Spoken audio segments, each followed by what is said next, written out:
Welcome to Modern Mythology, a podcast that explores the many intersections of story and system. In every episode, we will discuss some facet of how RPGs function as modern myths, providing a shared canvas for creativity and the collaborative discovery of new worlds. For more information about this episode, articles, or links to our other related projects, visit modernmythology.net. Alright, so we're going to play CBR+PNK, which is a Forged in the Dark game, but we're going to find that this is really a very different experience than before. The first thing we're going to do is come up ostensibly with the situation. This is your last run. This is it. You pay off your debts or, this is actually a kind of an interesting thing you guys are going to find with some story games is that they have built-in mechanics for denouement, and this is no exception. There's actually an end scene roll that you make based on various things that happen in the game that will determine your character's outcome. That's awesome. It is. And that's the case with all of those, or just the mine? All of them. Yeah. We're gonna set this in a pretty stereotypical. Let's call this. Let's say pick a country. Sean, pick a country. This is on planet Earth. Just pick a country. Japan. All right. Well, we love our Japan. Sounds good. All right. So we're gonna do this. Have you guys seen Bullet Train? Yeah. Okay. Have you seen Bullet Train? It's on Netflix. You gotta watch Bullet Train. So. That's definitely one of the movies that I put on my list of action films to really think about. And if you think about it, it really does have a very cyberpunk vibe to it, even though it's sort of set like modern-ish, But it's set in Japan, and it's set on a train. All right. That's what Mind the Gap is all about. So the first thing that happens is I give you a little rundown, right? So basically what's going to be happening is you guys have something called the package, and you're trying to get the package to car 22, right? You are all starting on car 18 when we start, right? So are we couriers bringing it there, or we have to get it? You have the package. Okay, so couriers. You have the package, and you need to get it to car 22. The package is hidden in our pants.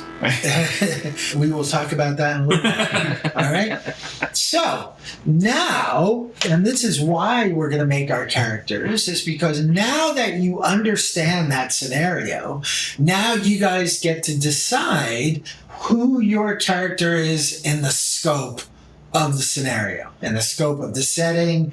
It's important to understand, are you Japanese or you're not Japanese? Are you, assuming you were probably sent to do this together? Are you a normal team, or were you thrown into this? That kind of stuff. Alrighty? Luckily, it's humid on the train. Apparently, the atmospheric settings are somehow broken. You can both see beads of sweat forming on your foreheads, assuming you have foreheads. Right. So, here are your character sheets. Okay. The first thing I want to point out, and first off, I give you a little primer. Check out the video that I wrote up or made for this very thing. On YouTube? On YouTube. And so the first thing you're going to notice is your handle. We're going to go over that in a second. Actually, we're going to go over player protocols right now. Embrace the cyberpunk life. Yeah. Embrace the cyberpunk life. Go into danger. Fall in love with trouble. This is saying go towards conflict, right? Use your stress. We'll talk about stress in a bit. Act now. Plan later. We're going right in media res. You're going to start with a bang, no pun intended. And then when you need to, you can always tell flashbacks about various pieces of your history that might be brought into this. Normal workaday type jobs. Yeah. This is the opportunity. This is the opportunity, right? Yeah. This is get you all out of that one apartment. Yeah. Sounds good. All right. To get them done now, take responsibility as co-author of the game with the game moderator and play to find out what happens. All righty? Okay, so first thing we're going to do is enter your handle. So this is a little different than a lot of games. We're going to kind of ask you to come up with your street name right from the get-go. I'd say use it to also help you fuel the kind of character you're creating. I would love to have seen some possibilities, some name generators. We have so many tables in here. I will tell you, I think name generators, little name lists, are gold for RPGs. Yeah, that works. I mean, and I like the idea, like you had before, you had some names to pick out of, but yeah. Certainly we can come up with the hand. Let me give you a couple ideas. I'm thinking more something like a name that's stuck, that's semi-embarrassing, like Dizzy or something like that, or it's because I passed out time on a gig. Blue Dragon, Iron Eye. Iron Eye is good for a cyberpunk character. Catfish, Hairpin, Merchant, Spider. Yeah, I'll go with Diz. Go what? Diz. Diz? For Dizzy, but Diz, yeah. Okay. My first mission, I passed out. I like this one, Roof Monkey. That's fantastic. I was going to go with crispy, but I think I want it to be a verb, so I'm going to go Crispr. Crispr. Yeah. Okay, sounds good. Are you guys Japanese? Crispr-san? I'd say no. Let's say no? from Hong Kong or Taiwan, something like that. Okay. Let's say half Japanese because I like Crispr-san. Oh. Yeah. You're Crispr. Crispr. Yeah. Do you understand what san is? How that works? Probably not, I guess. Oh, okay. It's more so it's an honorific. Honorary, yeah. So it's like what they add onto your name Sure. if you're elevated from them. Yeah. Yeah. I don't think anybody would call a street mercenary san. Well, not yet. Okay, that's a goal. That's a goal. Sounds good. All right, fantastic. So that was the first thing, is your handle. Look. So give me a couple ideas on what maybe you look like if you were to come to. What do you envision your character? This can change a little bit later on, but what do you envision your character as? What does Crispr look like? Young and incredible hair. Oh, okay. So what do you mean by incredible? He's half Japanese, so he's got that black styling that can get not only spiky but immaculate and spiky. And I think it should be.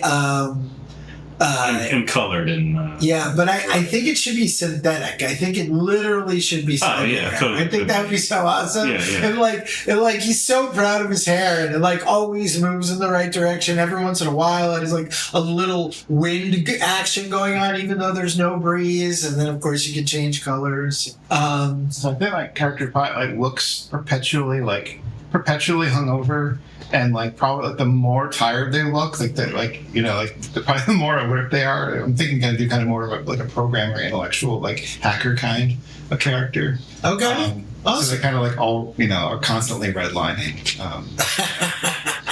staying up all night, and, Really thin or out of shape or? Yeah, I think I'll go with really thin. Really thin. Yeah. Okay. What about CRISPR? Is CRISPR buff? Is are you going for that Japanese soap star? No, not buff, and he's more he's fit, but slender.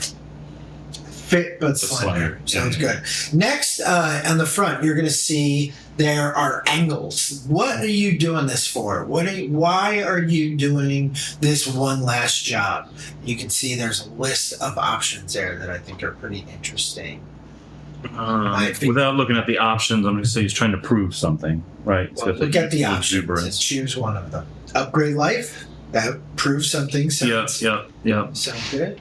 To get it, You're tired of being on the streets, Well, I mean, or just trying to raise up in status. To be boss. Yeah. Sounds good. This job's gonna do it. This is gonna solidify your reputation. I'm going for get out. Get out. You're tired of this life. Yeah. Right? He's burned out. He's like 31. He looks like he's 40, 50. Awesome. So, does he have a sense of what that looks like? Does he have like a what do you call it? Like a digital sheet with some sort of idyllic scene on it that he's aiming for? Does he have a vision board? Probably nothing so specific so much as like just, the goal is to basically like have enough to be able to unplug and live like, kind of. Sure. So let's assuming that this is a visual audience. Mm-hmm. How do we see that? What do we see? I feel like an opening scene is absolutely going to be him, sort of them, sort of contemplating this, right? What does that look like? Do they see a billboard? Looking at a brochure, maybe? Sure. Sure. Some sort of like lodge in the middle of nowhere kind of thing, where it's like got amenities, but otherwise it's basically like, like a hunting lodge kind of. Yeah. Yeah, maybe in like in the Congo or in like Bali. Probably somewhere like up in the mountains. Up in the mountains, like Swiss Alps. Sounds good. What's he asking? Huh? What are we asking? So give us details, right, to he wants to make enough to get out. That's what you put in that box, by the way, mm-hmm. right? So what is your upgrade life? Right in there, that box. What does that look like for you? What's your goal? What's your... Get out of the game. You want to be the boss. What's that look like? Yeah, but Crispr also has a family. Oh, okay. Right, so he's trying to, he's trying to make it to be the breadwinner for, and not just like, he doesn't have like a wife and kids, but like he's got an extended family. This is his mom and dad. He wants to continue this life, but do it on an elevated level where you want to get out of I want to get out of the game. Yeah. Right. So, yeah. Yeah. Right. I mean, he sees himself as becoming the patriarch for his family. Right. What's an obstacle to that? Why has your family not seen you as the patriarch yet? Well, one, he's not of age yet anyway, but he's also just not making the money. So, for him, the focus is going to be on the wealth that's going to get. Sure. Is somebody in your family currently doing it? No. No one's doing it. No. Okay. No. I mean, all those families fairly rudimentary. All kind of normal workaday type jobs. Yeah. This is the opportunity. Right? Yeah. This is get you all out of that one apartment. Yeah. Sounds good. All right. Load and gear you do not set up now. Right. That's right. Okay. You do that when we start the mission. We're going to do that actually soon. No, I'm sorry. We are doing that now because I did already give you the mission. Okay. Right? So what you're going to do is you see in the gray area, it says light, medium, or heavy. Mm-hmm. Right? Now, light means that you can move freely amidst the train. Right? You blend in easily. Nobody will really notice. Regardless of the camo or not camo, nobody will really notice that you're moving through the train. You're just a passenger. Medium is you look ready for a job. Anybody who's a professional or anybody who's looking for that sort of thing is going to know you're dressed for bear, right? You're here to do business. You are not just a passenger. Heavy means you're loud and slow, right? You're very conspicuous. You have a giant fucking rifle on Bringing your a back. rocket launcher under the train. Yeah, you have a rocket launcher. You're in power armor. Like, whatever that's going to look like, you are carrying a whole crap ton of shit. I don't need a cyber deck because I got the implant. Right. So that helps. Yeah, I was going to say, there's a disguise or camo. Do I have to take a point for that? You're not only unless it comes into the game. Right. Right now, all you care about is what your load is. Oh, it's light. Yeah, I'm going with light. But you only get those so many items. So if you already know 3 off the top of your head that you want, and you're like, I might need more than that, then maybe you have to go medium, right? There's only one other thing that we have to talk about, and that is stress and flashbacks. Okay. I know that's 2 things. All right.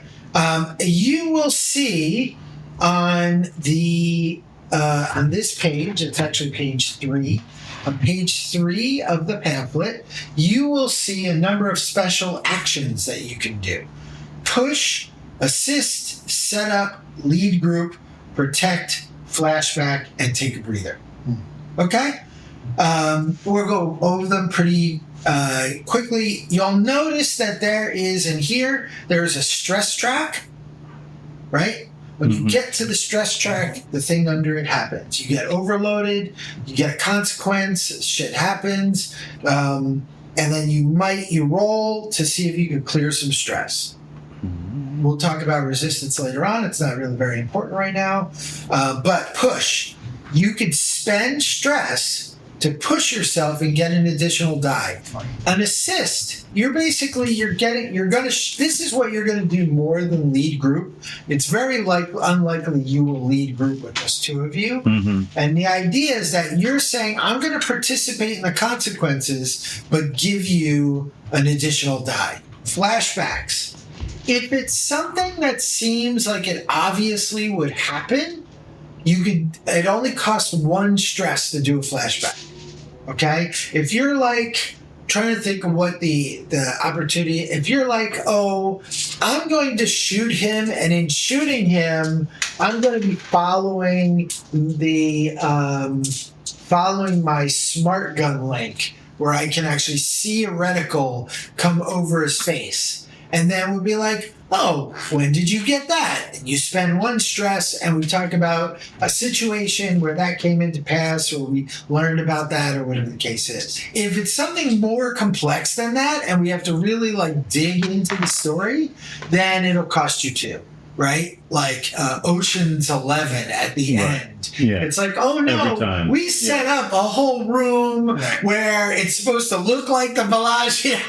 I'd be like, all right. And then take a breather. If there is a reasonable option to take a moment, you close the doors, you shore up the door, and it's going to take a while for the bad guys to get through that door.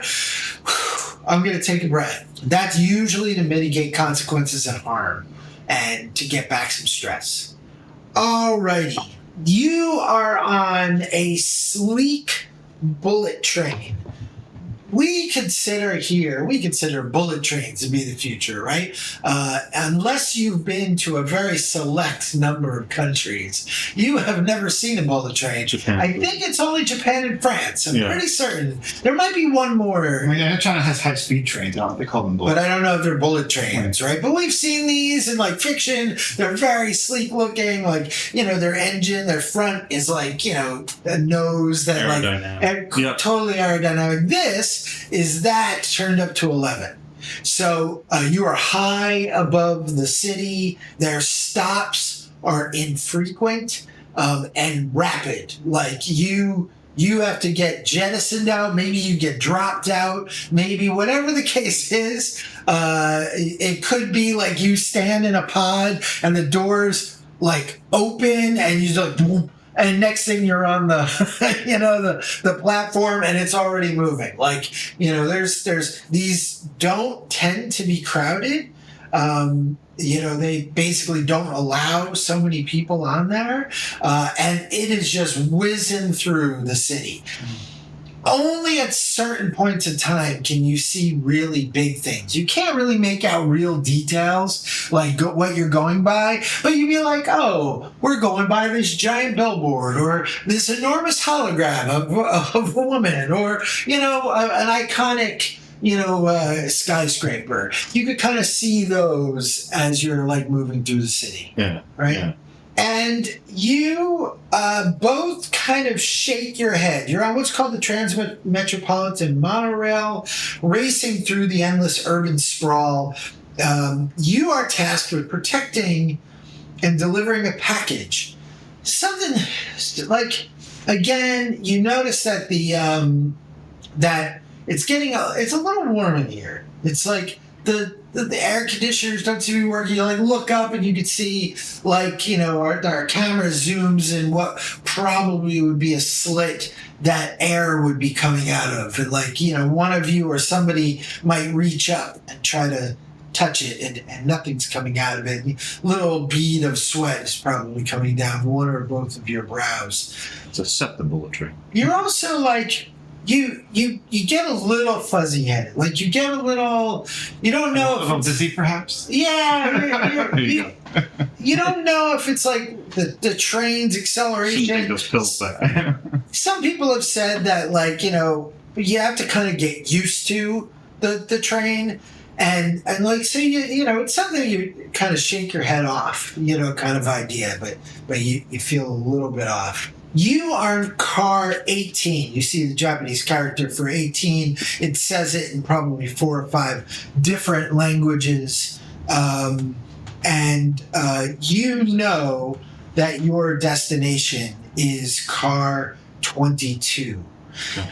You vaguely recall your operative, the individual who gave you this assignment, somebody who does so on a regular basis. It all seems very familiar to you.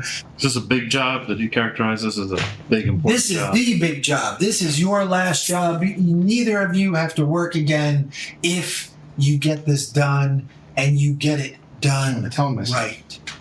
Do we have a package on us? You do. It is, what does the package look like? Well, that's the question. I'm wondering if it's, you know, data I could be carrying in my head, but if it's a physical package, It's probably a physical package. What do you want it to look like? a data card. Yeah, I mean, it makes sense that maybe it's information. It's Something important. like highly, you know, encrypted, like kind of thing that like is only like machine, you know, like machine made in certain places, kind of thing. Yeah. What was it, an enemy of the state? It was like some Right, yeah, little yeah. tiny disc or something like that. How do you, what experience do you bring to the table that lets you identify this thing? Like, what do you know about runs? What do you have that says this is the package? Well, the streetwise. Okay. Go ahead and make a streetwise roll for me. So what you're going to do is you're going to roll a number of dice that you have marked.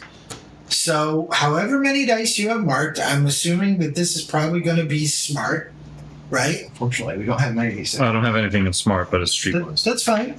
So streetwise, how much do you have as streetwise? Just one. Just one. Yeah. So you roll one die, you're trying to get a 6. Really Just so don't you're know. aware, right now the threat is very, very low. It's a threat of 1. Your effect level is a level 2. Yeah. 2. So it's a failure. So it is in a pink bunny. It is a big pink stuffed bunny. You were handed the bunny. You were told the bunny is the package. That's all you were told. So you're not certain. Of course, you've not examined the package. You're not certain where in the bunny it is. You're not certain anything other than the bunny is the package. Yeah. So, let's see here. Deliver a package to the extraction point at cart number 22 of the Transmetropolitan Monorail. First thing that happens is you shake your heads, somebody's checking, you hear an explosion. The explosion is coming from behind you, from ostensibly the space between car 17 and 18. The doors fly open through some sort of concussive force. Do either of you have any sort of, what's your augmentation? The camo? Oh, right, you have the camo and you have the, Yeah. So you just see smoke and debris. Several people were like sort of blown away, like blown like down. you saw windows shake, which you're a little concerned about because of these speeds, right? But these is clearly like bulletproof glass, kind of idea. And you, the two of you, depending upon how far down the car you were like pushed into supports or whatever the case is, especially you, right? And you can see coming out of the smoke are what are called black hounds. Black hounds are pretty common. They're usually hired by a corp. They're usually well-armored, well-armed mercenaries. There to do a job under the behest of the highest bidder. I'm going to assume they're coming for us, and I'm going to take cover. You're going to take cover? Yeah. Sounds good. I'm going to hide. All right. Straight up hide. Do you want to use your augment? Yeah, I mean, I might as well to throw them off. So they'll probably be able to, if they're looking at us, they're going to see me duck away, and then I'll activate the augmented camo and make my way into a different spot. Gotcha. So in order to activate your augment, it does take 1 stress. So go ahead and mark 1 stress on your track. And you may also push this roll if you wanted to, which gives you an additional die or gives you the edge. You can, and this would obviously be stealthy. I don't think a skill really comes into mind in terms of like no, not until I getting go to cover. Yeah, well, not until I attack. Right. So far you're gonna have 3 dice. 5, 1, 2. 5, 1, 2. So the 5, you take the highest one, which is a 5, so it's a partial success. It's success, so you hit something or, like move behind somebody, maybe like what? How do you describe it? Duck behind the seats. Okay. And then drop to the floor and either crawl to the other side of the car, or if I can get under the seats. Sure, you and, want to move and along actually the ground? move along the ground towards them. Yeah. Sounds good. A consequence. This is going to be generally a level 2 consequence. Messes up my hair. Messes up your hair. I think, God, let me think about that for a second. What would be a consequence of failing that? Because they're obviously not going to see you immediately. Oh, you know what? I know. But I'm on the ground. Yeah, you're on the ground, and really you are going to be at quite a disadvantage trying to get out of this situation. Like, if somebody does catch you or whatever the case is, like, whatever your next action's going to be, it's going to be at a disadvantage. Yeah. All right. What does Diz want to do? If they have any cyberware I can hack? Do you want to take a moment to sort of analyze? Yeah. All right. Yeah, I'm gonna duck down a little bit, but not just as you did, and try to scan them as quickly as possible. We will reach destination in minutes. So you duck down. You're looking at them as they're going through. Go ahead and make an To analyze. Yeah, analyze. I guess it would probably be smart. Yeah, smart analyze. Okay, Analyze. 4 dice. That's good. Oh, good. Got a 6. You got a 6. Just because I got 2 1s, so I'm happy I got a 6. That is a complete success. Yes, you can see, and I'm actually, because of that, I'm going to actually mark 2 pips in their progress track because, no, these are, so there's something weird about them. They are...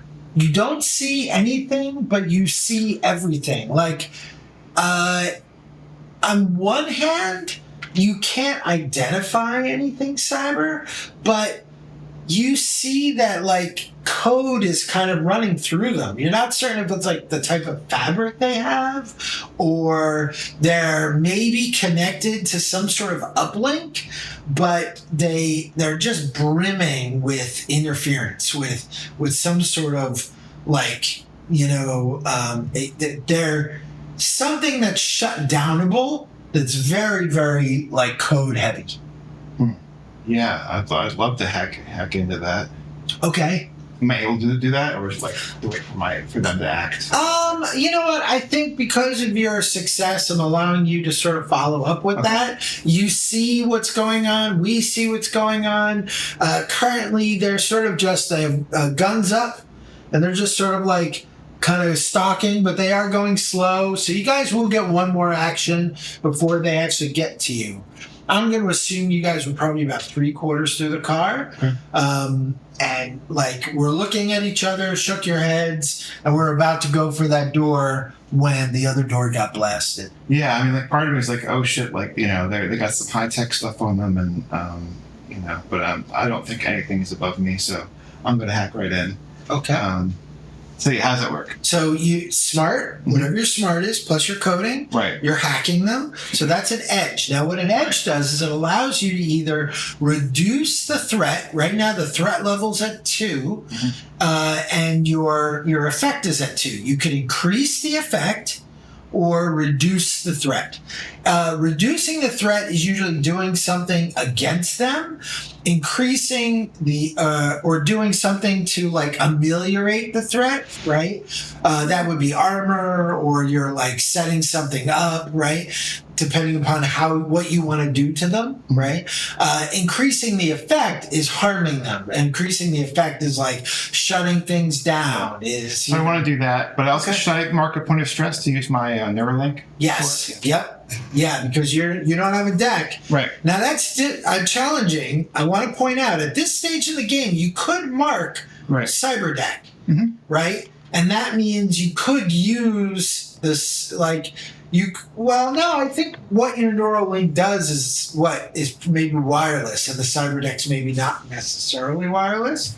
I think maybe. Really? I mean, I would assume everything's Wi-Fi. Everything's Wi-Fi on some level. So I guess like what would the advantage of the Neuralink? I think the Neuralink is like chipped kind of deal. It could be just a deck that's in your head. But then that means every time you use it, you mark a stress. Do I get a benefit from using Augment? You get an extra die or an extra edge. Right. We'll do an extra die. Okay. And we're going for extra effect, right? Extra effect? Yeah. Sounds good. I got a 6. You got a 6. All right. The use of firearms is prohibited inside the vehicle. transmit your piloted monorail chart. Thanks for your compliance. So I'm not using you shut down something. Please secure your packages. And you realize that you think they have some sort of like interference with the system, because when you shut off that from one of them, his like gun and stuff just like goes to the ceiling. It just whoosh. That's crazy. You know, and it's like, and they're like, a bunch of grenades or whatever they have on them, weaponry, and now he's just like a dude. And he's like standing around a little like he went from like super professional to like like what's going on. And because there's complete success, you don't it's not a crit, but you don't seem to be seeing it. Just so that I have the order right, we're trying to get to 22. Yep. Are they coming from that direction? Nope. They're coming from behind you. So but I was. Do I want to get closer to them, or do I want to get farther away? I think I want to get closer to the door. Closer to the door? Yeah. Okay, sounds good. I totally love the fact that you're close, but you have this bunny. I think I will pick a cyber deck that I have on me. Okay. So the bunny is actually just kind of making its way under the seat on its own. That's good. I am looking for a bag as I go. Ideally 2 brown bags. Do you want to like steal somebody's luggage or something to that effect that they like left on or satchel that they left on the ground? Yeah, totally want to steal something. All right, I think that's your action. Go ahead. That would obviously be stealthy, and I don't see anything either else. Streetwise or analyze. Yeah, I don't think. Oh, by the way, at any point in time, you can increase the threat level and decrease the. Increase the threat level and increase the effect level anytime without any other than the normal consequences, right, without spending anything. Okay. You can always decide. I'm going to turn this up to 11, and right, not saying you want to now. I'm just saying you could. package there. Oh, 2 and a 6. A 6. Woo! Lucked out there. Yeah, they were all 6s. All right. Sure enough, you find a brown bag. You're able to very easily take out its contents underneath the seat. There's nobody in, you look up. You've been, going through a couple, a couple legs and stuff like that. But you're sort of like in an empty slot. There is a child across the way from you that's watching, because there's this big bunny. And watches as the contents of this bag get spilled onto the floor, all totally like clothes and like stuff like that. Makeup. And, nothing. Stuff they just bought from. Nothing at all very interesting, and nothing super noisy or anything like that. Totally just like a weekender or something like that. And then she watches as the bunny just goes into the bag, and the bag gets zipped up, and the little girl goes, night night. They advance a little bit more. I do a little dance with the bag. Keep on trucking. They advance a little bit more. Now they're sort of like jostling passengers as they get about halfway through. And one more action, and they're going to be at you. I think now it's time to bolt, yeah? Yeah, that's why I was trying to make my way back. Cause, I've seen the bag, and I know what that means, so I'm moving same direction as you. Yeah. As far as I can. All right, sounds good. So you're ostensibly sort of dodging and weaving, right? Yeah. You're trying to just bolt for the door? So move as fast as they can without shoving people out of the way and making more of a scene that draws attention to me, kind of thing. But I'm not sauntering at any rate. So is this aggressive, stealthy, or empathetic? Well, it's not empathetic. So empathetic would be like you're trying to pay attention to the passenger saying, excuse me, that kind of deal. Right. Stealthy would be you tiptoeing and trying to like stay out of their line of sight. You want to do stealthy? All right, sounds good. All right, go for it. Stealthy, and it's pretty much it. Yeah. I don't think I would. Because if I have athletics, that might apply, but I don't. So. Right. If you were doing aggressive, I'd let you do athletics because you're running or jumping. But I don't have it. So you're just trying to surreptitiously get to. It's interesting that stealth is like an ability. I mean, it's not an ability, but it still kind of works that way. It's kind of, it's an approach. 3. A 3. So that would be a failure. Mm-hmm. You're out there and you're moving and you hear click click right behind your head. If I can, I'm going to try to drop to the ground and roll, but. I mean, you start to kind of move. You get a warning. You're like, don't move. Back to your seat. All right, I'll stop then. Okay. And I turn around and I say, Who are you? What's going on? Of course, they're helmeted. You just hear this through a speaker, and they say, I was having a business conference on my call, and then all this happens. Shouldn't you be doing something about that? Yes. It's like, looks at you, sort of rifles, like with the butt of the gun, rifles through your jacket and stuff, and be like, all clear, and moves forward, which is good, but putting themselves between you and the door. Right. There is a third individual who's come through here, but so now there's just 2 that are progressing, and the one guy's like jumping up and trying to like pull his gun down to no avail. Yeah. All right. What do you want to do? Do not see you. Yeah, but that doesn't look like I'd be able to get through the door. Not without getting through them. Right, because they're between him and that. Both of us. Yeah. Well, at least the one guy is, right? One guy's still trying. At least one guy is. One guy's probably just behind him. But yeah. And they're doing the same thing to everybody. They're like, sit in your seat, shut the fuck up. Okay. One guy says it in like German and the other one in Japanese. Let me get into a better position since you're seated.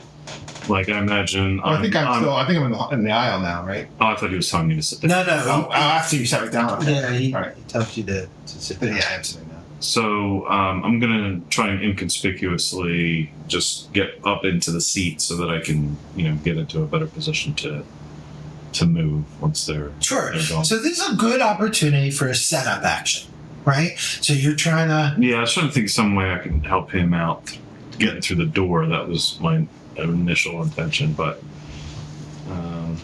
I don't want to commit violence against these guys. Yeah. 'cause- So if you do a setup action, it could set you up for an edge later on.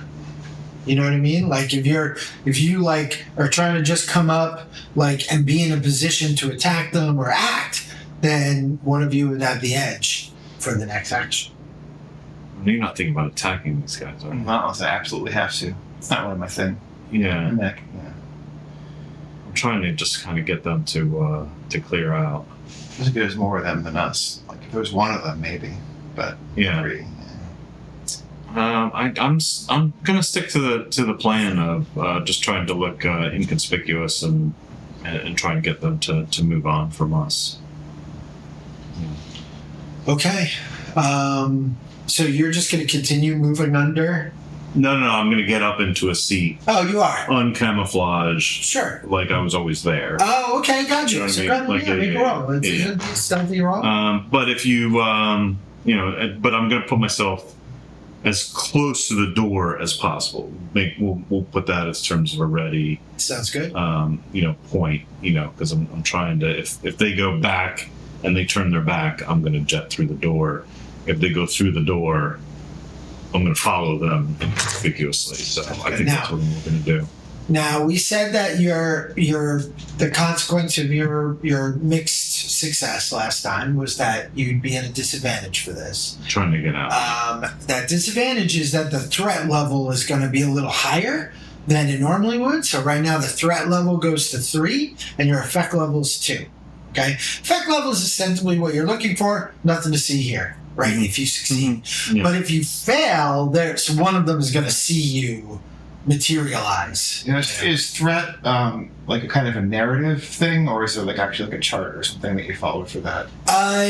That's an excellent question. So in frameworks, it does give you an actual idea. Okay. There Some is guidelines, yeah. a little chart for things like what a threat level would be, what complications would be, what lost are. Okay. Yeah, but it's not like a difficulty in Aeon where it's like, or Trinity, like where, it's like the number of successes you need, that sort of thing. Right. It can actually affect. Okay, Right. got it. No, but if it were, for instance, it's very likely these guys have guns, they're a little on edge, they're clearly aggressive. It could mean some harm. It Right. could mean them shooting at you. Yeah. And anything I can do here beyond stealthy? No. You could obviously use your augment if you wanted to spend another stress. You could also spend 2 stress to push. So that would give you another 2 dice if you wanted to do those. For 3 2 stress though. stress. Yeah, I'm not sure what the. I want to remind you, go into danger, fall in love with trouble. It is a credo of the game. It is a player protocol. Yeah, but there's getting into situations and then being reckless, I suppose. We'll do the 2 stealthy. All right. 6. Oh, nice. Awesome. That's exactly what happens. 6 and 3. You situate yourself. You're like, okay, I have my bag. I've been here the whole time. The girl's eyes get wide, and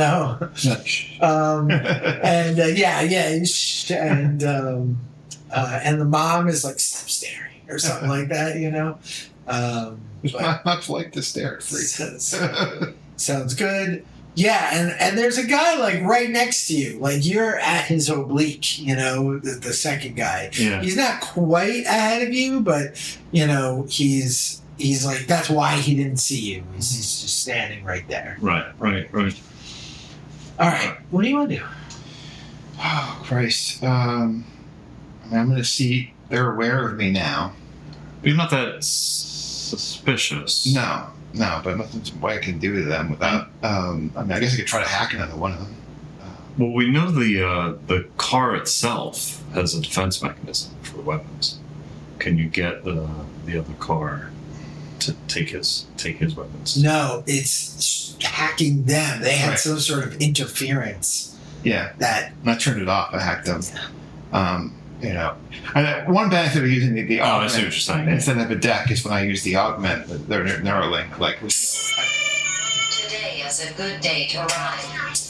it's a good day to die. It's not an external thing. So, like, if I'm like, get out my cyber deck and I'm typing, they know. And someone, they know, but otherwise, if they you won't use know. your Neuralink, So- right? Yeah. So I think I'm going to use my Neuralink again. Okay. That's the only thing I can think of doing. Sounds good. Hack. Now, this is specifically, you're trying to look ostentatious, right? Or not, you're trying to look inconspicuous. The opposite of ostentatious. Yes, inconspicuous. I don't know what I was thinking. I think this is actually, oddly enough, a stealthy role. Okay.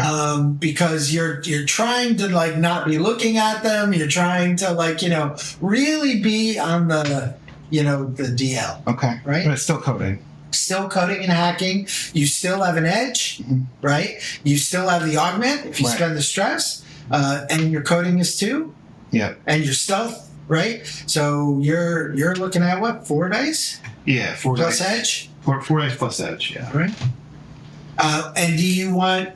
What are you trying to? You're trying to hack them? Yeah. You're trying to shut down their code again? Yeah, I'm trying to take on the next one basically. Sounds good. All right.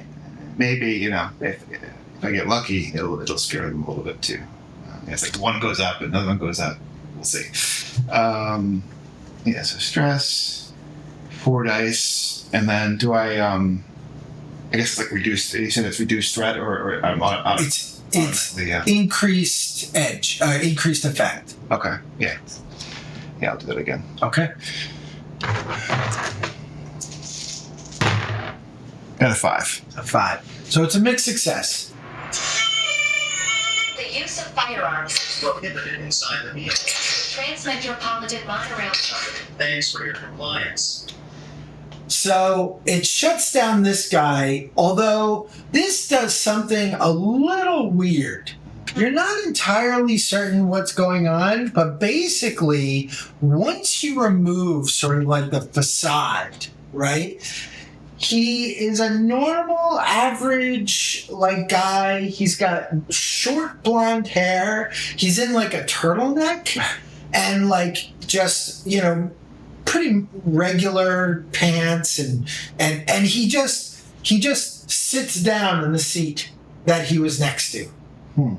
Like he was being controlled or something? And then he, like, pulls out a newspaper. It's like a digital page, and, headlines and stuff start coming up.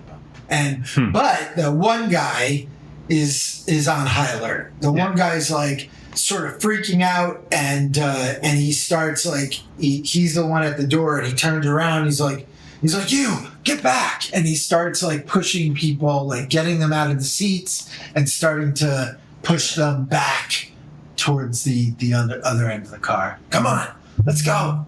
Yeah, we're in our seats, so we're. Yeah. Come on, move, you too. They trying to move people in the seats? Yeah, he's trying to move people out of the seats to go back towards 17. That's where the explosion was, right? Yeah.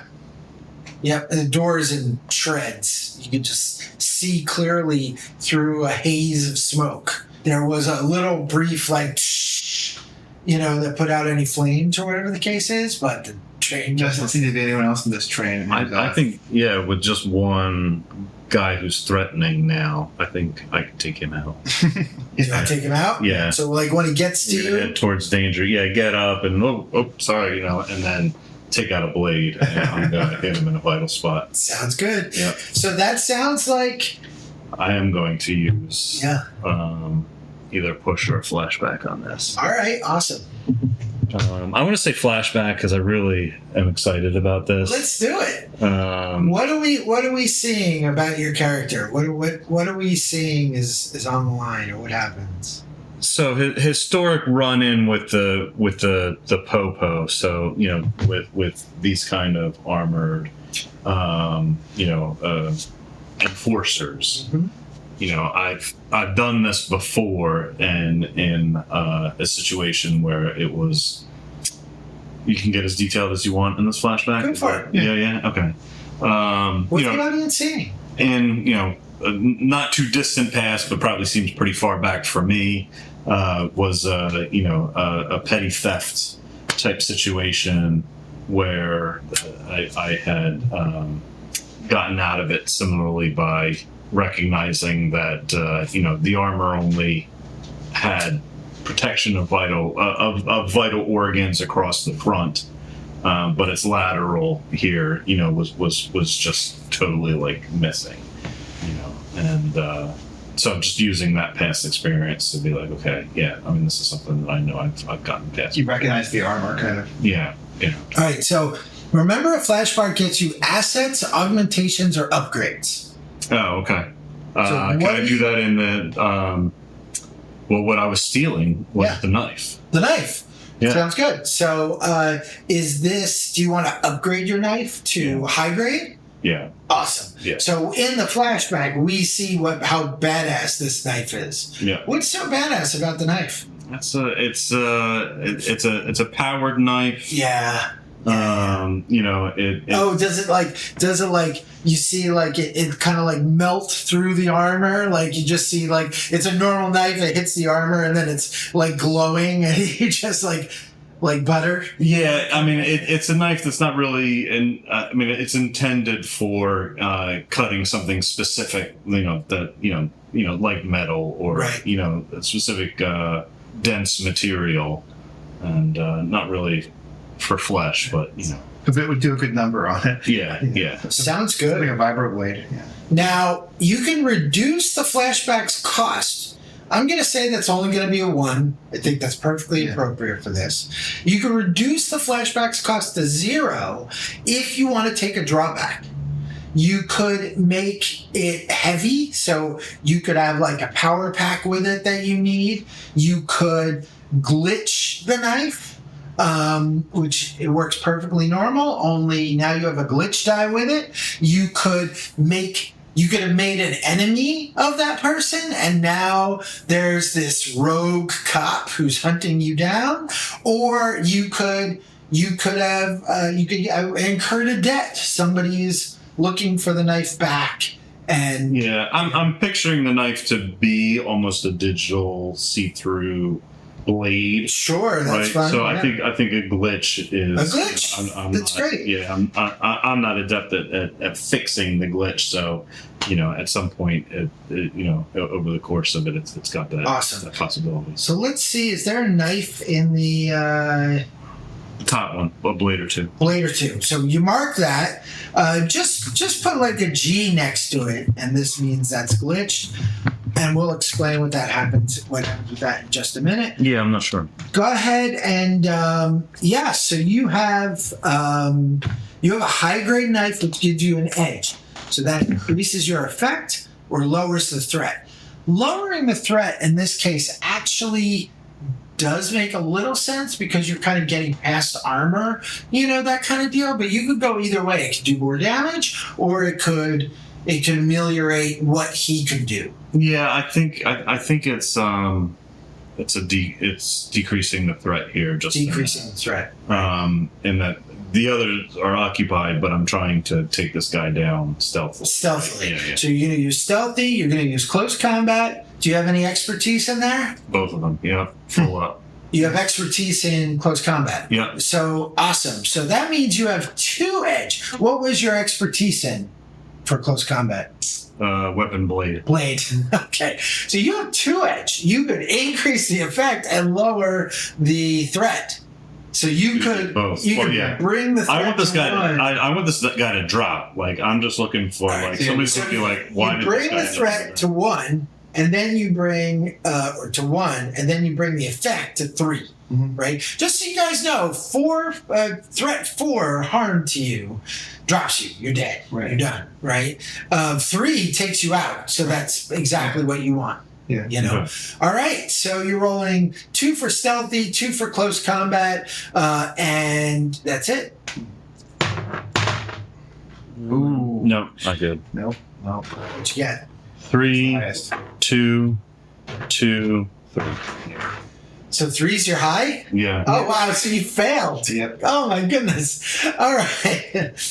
Okay. Actually, what happens is I think he sees you like go in for your knife and he just slams you with the butt of his rifle, you know? So you're going to take 1 harm. Now, Okay. before you do that, you can actually resist that. So convey how you're resisting to reduce the severity of the consequence. Now, because it's only a level 1 harm, if there's a way that you feel like you can reduce that, then let me know how you feel like you could mitigate that. Different action. It could be armor. If you wanted to be like, I'm going to take armor as my second thing. You know, maybe you have some sort of, you know, thing up there. Because 1 armor is basically all you need to stop a level 1 harm. No, I wasn't planning on outfitting with the armor. Okay. Not a bad. I think I want to use sort of my aggressive nature and try and use his own momentum against him. So, in essence, this is a dodge, but It's not key to move. Yeah, I think probably what you're doing is most likely. But I'm trying to get past them too. Like, yeah. If I can get past them. I'll tell you what you could do. You could do aggressive in athletics to basically like leap out of the seat in a very aggressive dodge to ameliorate, to resist that. All right, so what are you going to do? How many dice do you have? I've got 1 in aggressive and 1 in athletics. So roll 2 dice. All right, so 4 is not bad. You mark 2 stress, Okay. and you don't get the harm. So yeah, you don't get out of the seat per se, like that's not sort of the goal of this roll, but you do like throw yourself against the window, Yeah. right? So you could be standing, you could be doing whatever, but you're in the seat as he like does this and like strikes the back of the seat. Yeah. I mean, I'm gonna be standing, but I'm gonna be standing next to him. Like he's coming at me with the butt of his gun. You were sitting here. He did that. You went that way. You know. No, I'm gonna try and come towards him. I don't think you can. No. I don't think you can. I know he's sort of blocking the way there. All right. Well, then wherever I can end up, I Yeah. suppose. So I'm saying you're in the little stall. Yeah. You know, but you know, standing up. You know. Yeah. What are you gonna do? He was like moving people and moved you out. Right. So yeah. Yeah, but then got to So you're in the aisle. yeah, but then got to Crispr and this altercation happened. So I'm guessing, you know, that you can't bring normal sidearms on here without setting up the thing, right? I don't know. Did you?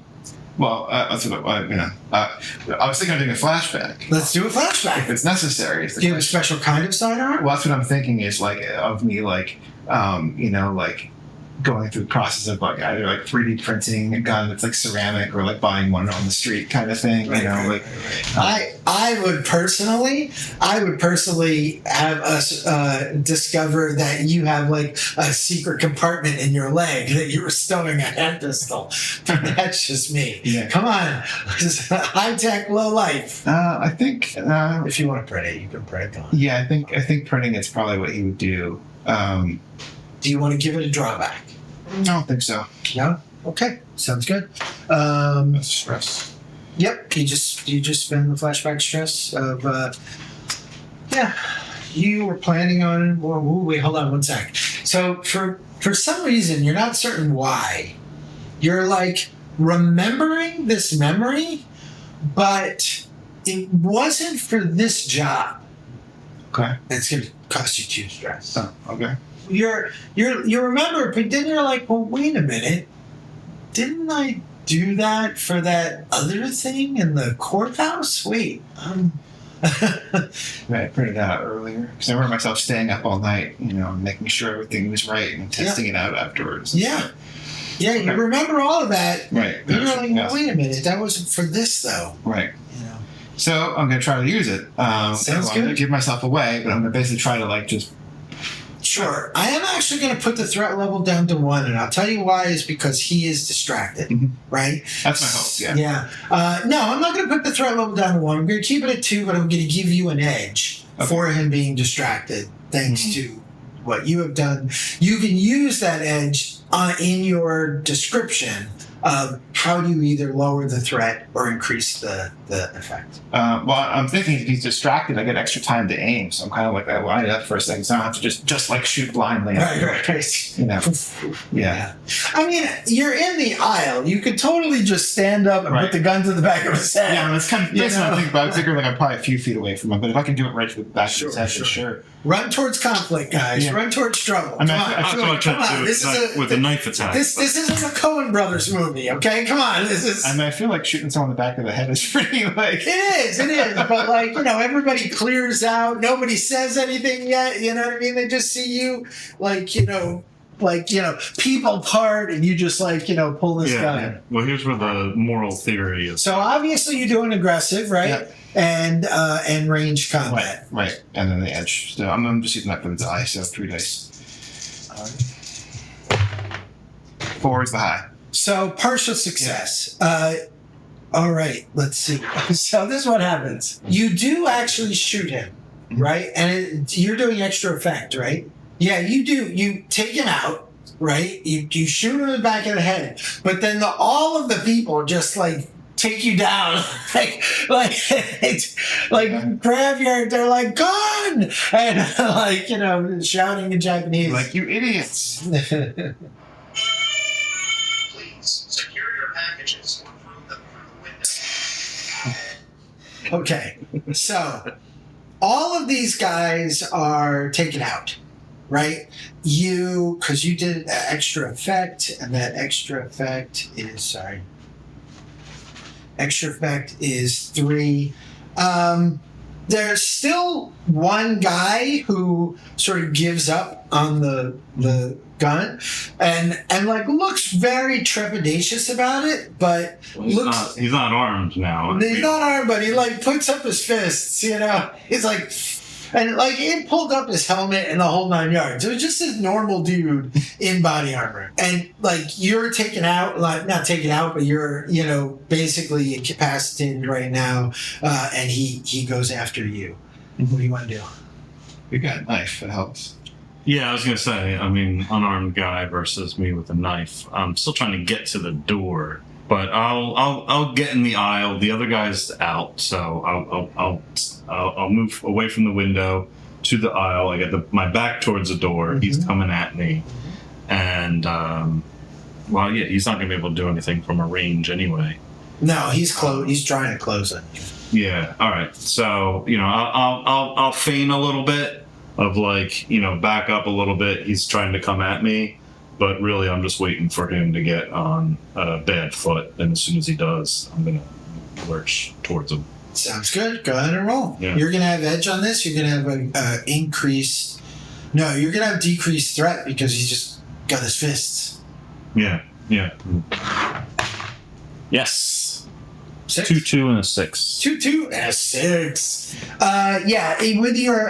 With your increased effect, you decrease the threat, so you're at 2. But you have a high grade knife we established, so you are at 3. And you plunge it into him, and you can tell he just has this look like, I just want to go back to my family, kind of. And he stumbles back, and he puts his hand on his gut, and he stumbles back and falls into one of the seats, leaving a clear way to your to the door. I'll try to catch up, but I'm gonna have to see what. No, go ahead. I'll try to catch up. if you got the bunny. All right. As you are going through, you notice that. So you're facing one, you've been pretty consistently on one side of the train, and you on the other side of the train. And a little while ago, you saw this billboard go by that, and it says, it's some guy. And it looks like a sort of an American guy, 1950s-esque vibe to him. and he's got a newspaper. It's like a Norman Rockwell picture. He's got a newspaper at his wrist, and he's like waving his finger at some children. And above them, it says, "Go back to car 12." Or it says, "Go back to 12. Go back to 12."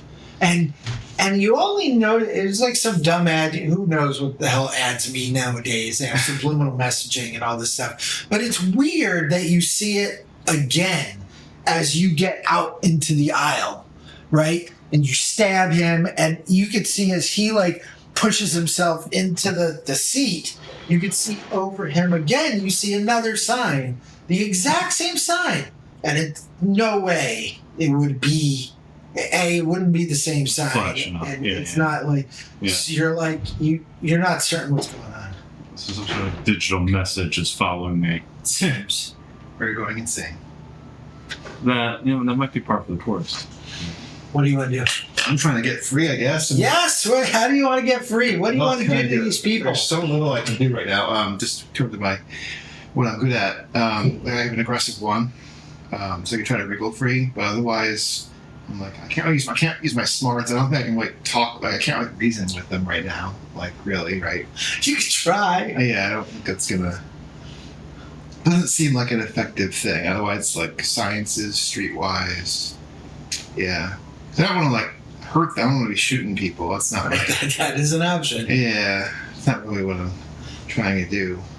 I mean, the smart thing I think is to try to wriggle free and not have my dice for it. But I could see him like trying to reason with them, so I might go with that. Although it's probably not the effective. Sounds good. Sounds good. No, I think you're like, wait, Or it's no. like, did you see what they No. were wearing? Like, I'm not trying to shoot you Right, people. right, Like, what are you right. doing? You know? Yeah. This would be an influence roll. Do you have Okay. any influence? No. And you have no empathy, right? No. All right, well, wonderful. This is how this works. You're going to roll 2 dice and pick the lowest of the numbers. Now, you can you can push this, which would mean you just roll 1 die. Yeah. Can I assist? Yeah, you can. How are you going to assist? What do you want to do? I mean, I'm gonna, because I'm on the same train, so I'm going to just emphasize what he's saying. Like, people, these guys are the cops. Like you. Viva la revolution! Yeah. So that puts you, without pushing, that puts you to 1 die. Okay. So you could roll 1 die with the assist, or Sure. you could do a flashback and have some sort of augment that helps you with this. What the hell? So the first thing that popped into my head is that I got basically like cyber running legs installed, but it's because my father wanted me to be like an athlete, and I'm a terrible athlete. So there's no reason why I have these implants usually, except for today. What would you use? How would you use them empathetically? No, I wouldn't. That would be for running. It'd have to be an aggressive approach then, right? I don't know what kind of augment could I get that would empathic. You could have some sort of vox, some sort of you could have some sort of bioware, like pheromone installed, Doesn't seem like it. Lady Killer 18. Yeah, it doesn't seem like his character. Yeah, no. So I guess let's roll 1 die. 1 die, sounds good. 3. So Yeah. failure. Yeah. All right. They are really rough with you to the point where your head gets knocked pretty seriously, and you're going to mark glitched next to your augment Okay. as your neural link gets a little detached. Okay. But they listen, and they'll help you up and then throw you down the aisle, as 2 people are helping the officer. Mm-hmm. You know what I mean? Yeah. These people suck. Yeah. I'm gonna try to go with you then if I can. If I'm still, I guess. I should be. Yeah. I mean, I'm gonna grab you up and we're gonna go through Yeah. the door. And you go through the door? Yeah. Door opens, you hit the button, the door opens, you step on through, you close the door. You're in this little mid-liminal space, and the door opens again. I mind the gap. Sounds good. You see standing in front of you, a hovering is a drone, Nice. some sort of security drone literally not 3 feet in front of your face. You're, I'm assuming, leading. You're up front. Yeah. And you're behind. What do you want to do? You have to act fast because you kind of have to be snappy about it. This thing seems to mean business. You're not certain what its reaction's going to be. What do you want to do? I want this drone to be mine. Can I take it over? Different character. Unless I might be able to. you do a flashback or let your buddy do I it. might be able to, possibly. You love drones, don't you? Well, I was looking at my loadout here, and that was an option. Oh, that's funny. Right. Yes. You could try. I'm not trying to say you can't. But, I don't have any hacking. right. That's You do, just different kind of hacking. yeah. You could just shove your knife up into its guts and move it around. No, that would be a waste of a drone. I'm going to I'm going to get out of its way. If it's floating in front of me, I'm gonna drop down and just tumble under it. Sounds good. Try and get to the other side. Yeah. So this sounds like aggressive athletics. Yeah. Is that a 6? 5. 5 and a 3. 5 is a partial success. All right. Let me think about your intent. So what it does, it sort of paces you, right? So it moves back a little bit too, but now you hear it spinning up. Like you hear like all of these like sounds that clearly say Drop like, your weapon. Yeah. I don't have a weapon. Drop your weapon.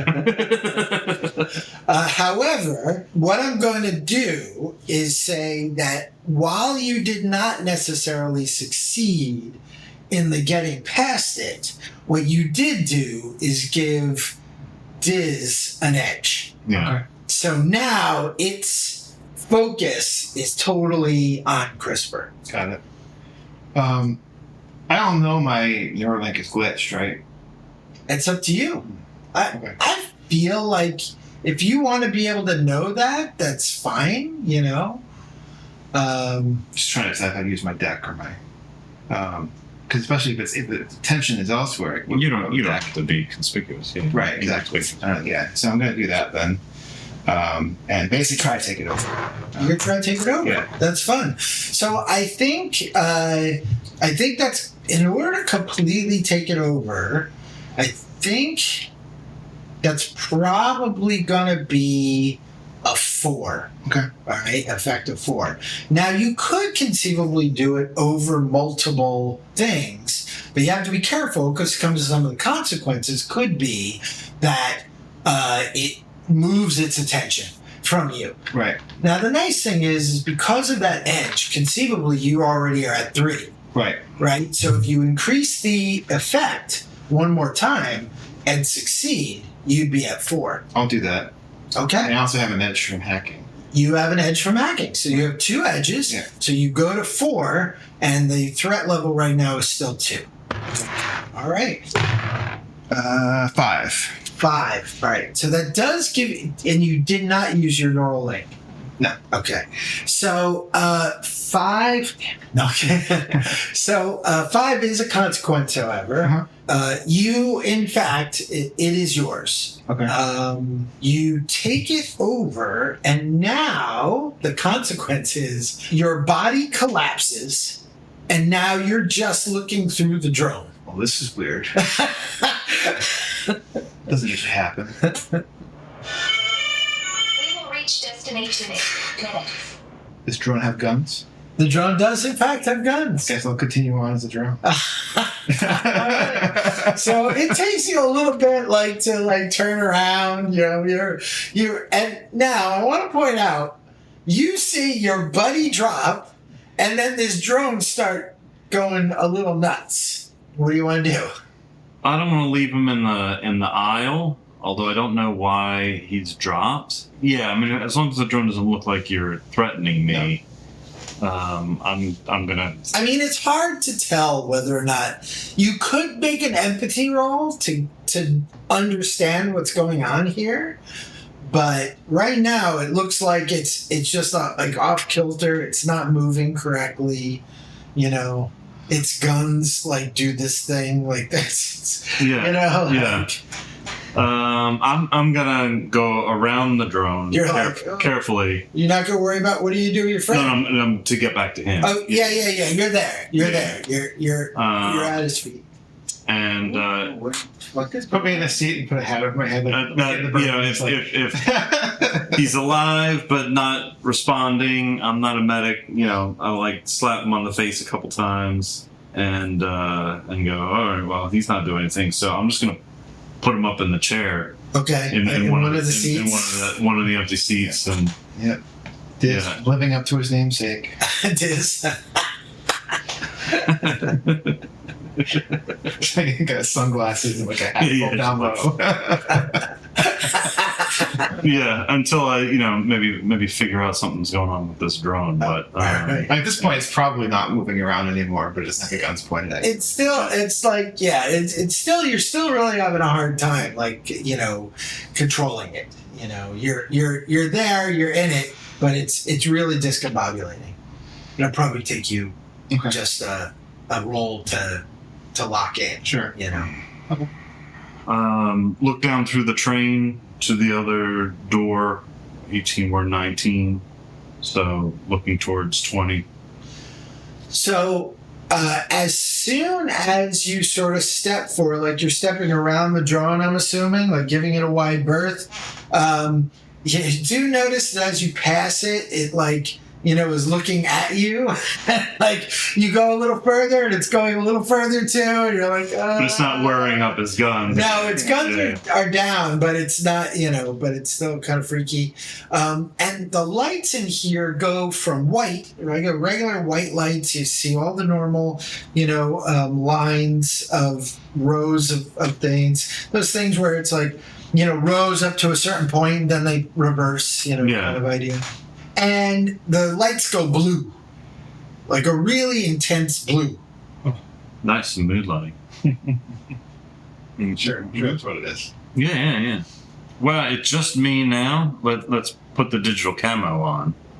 In the blue, it's gonna make it even more difficult to see me. And just. Put the package under my arm, hug the bag close to my side, and I'm like, all right, well, I'm getting all the money now. Best job. You going down carefully, or you booking it? I'm gonna go down stealthily, so it'll be careful. All right, so you're like gliding along, and then the lights turn red. You look over, and you can see. You see a woman in kind of very anachronistic kind of clothing. She's sitting there and she's like knitting. Something's out of place here. Yeah, between this and the billboards and the lights changing, something odd is happening here. Yeah. Can always use analyze. Yeah, I'm gonna stop and see if I can't figure out what's going on here. Do you want to sort of interact with her? What do you want to? No, I think she's just symptomatic of something weird going on. Okay. Something weird going on with those people. Something weird going on with the billboard. I don't know how all those things tie together, but I'm more concerned about the lights changing here. Like, were the lights changing to me? Take a step back. Does it turn back to blue? At first, you don't think so. At first, you take like a step back, and then nothing happens. Then you take 2 or 3 steps and they go to blue. Okay. All right. So it's like proximity.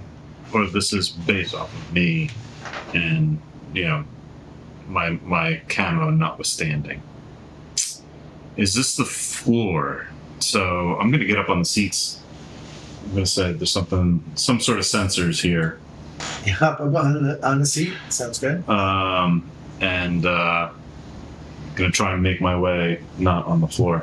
Sounds good. Yeah. Floor is lava. That's great. Yeah. All right. It's not hard to do. What do you do when you pass her? Like you're like just wave as it goes. I'm hoping she doesn't see me. You're camouflage. Sure. I was just curious if there's. Yeah, I hesitate to interact with her. I don't know if I'm going to be able to tell what's going on with her by interacting with her, but you see that she stops knitting for a second, Okay. and she like does this, or checks is a pretty standard thing somebody does while they're trying to knit, right? Is sort of like looks at it, and you can see it says go back. This is where we're supposed to be going, right? I don't know. The drone is still there, and it stopped and it's looking at you. It knows where you are, and it's just looking at you. I look back out the window. Uh-huh.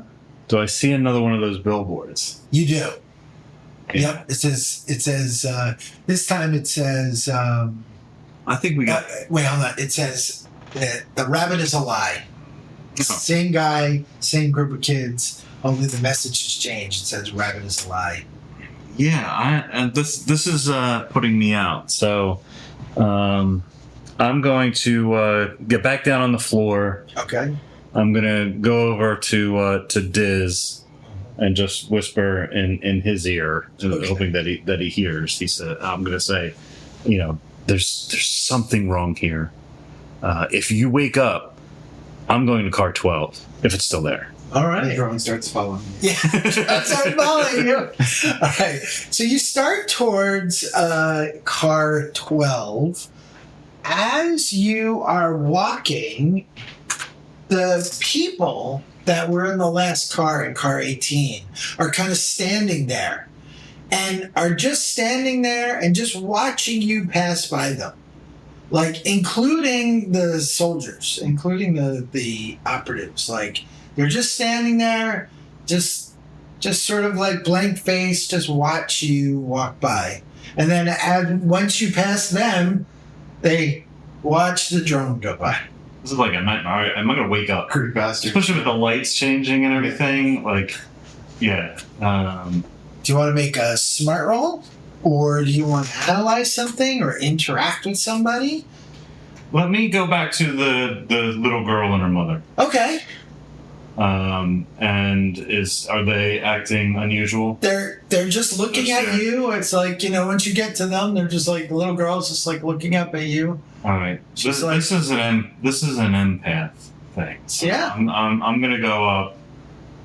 I'll decloak, I guess. Okay. And The mom does not. The little girl seems pretty cogent. Is just looking at you and is like, "Hi." I'm gonna talk to your mom real quick, okay? And the mom is just blank face. Yeah. Okay. So I'm gonna be like hand from the face, try and wake her up, shake her a little bit. Shake her a little bit. Yeah. I think this is empathy plus analyze. 4 and a 4. 4 and 4. So that is a partial success. And like, mommy's always like this. When she takes her pills. She's on her. So when you start shaking her face sort of disappears to be blank, and then like moves as if like you shaking her, like kind of like an Etch-a-Sketch, like erases what you just did, and then another one comes, and it's like a different person's face. I'm Definitely dreaming now. no, I'm definitely dreaming. Hey. The little girl takes your hand and says, "Come on," and starts walking towards 17.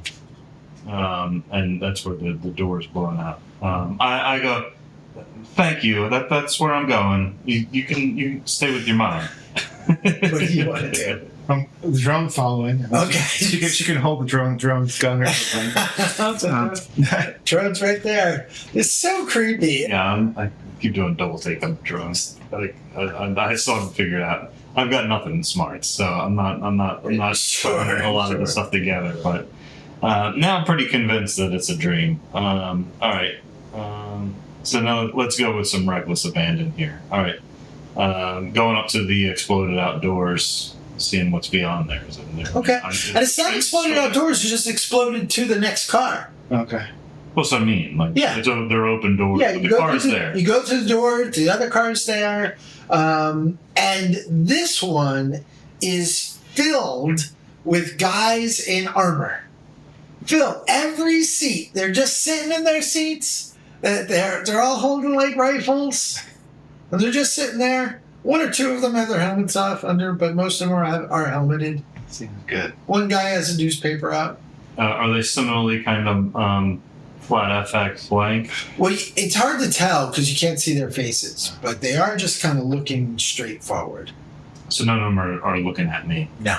All right. Well, I'm going to camo up again and very stealthily. Sounds good. One of my favorite scenes, maybe not favorite scenes, but really great scene in cinema is Silent Hill, where she has to go through the room of nurses. Yeah.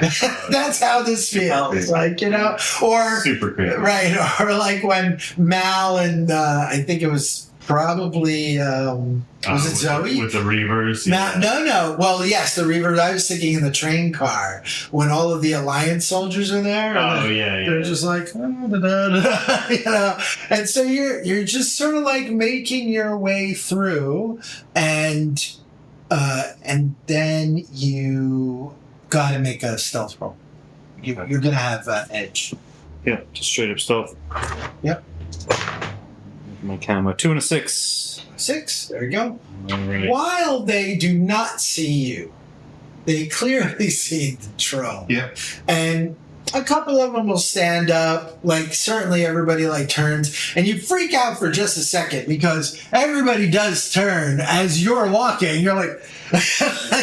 but then you're like... And they're looking at the drone. Okay, fine. Yeah. What do you want to do? I want to kind of distract them though. I'm kind of like how the drone, like kind of spin, like walk around in a circle, kind of like spin, and see if they follow me. Do you want to go back? Well, not at first. I mean, but see if they're like tracking me basically, and if they are, then I'll try to lead them the other way. Yeah. Yeah, they are actually like. Actually, one of them actually just tries to outright grab you. Okay. Do you want to try to avoid it, or do you want to shoot it? I mean, I'm thinking shoot, but the question is, like, is he in the line of fire, right? I mean, that makes a great consequence, one way or the other, but... Yeah. Yeah, I'm good. Well, yeah. I mean, in the tussle, who knows what happened? Right, sure. I'm not down for putting consequences of failed rolls on other characters unless he assists. If he assists, he's absolutely... Yeah, what the hell? I'll, when it gets too close, I'll start firing the gun. And I'll try to. Yeah. Well, that's clearly aggressive. Right. Question sign. All right. And that would still be coding, though, right? I'm guessing? No. No? Okay. No. So it's acting like it's me, then? You're shooting. Okay. Do you have any range combat? Yeah, I got one. All right, there you go. You get plus. When you give him the Ed 209, drop your weapon.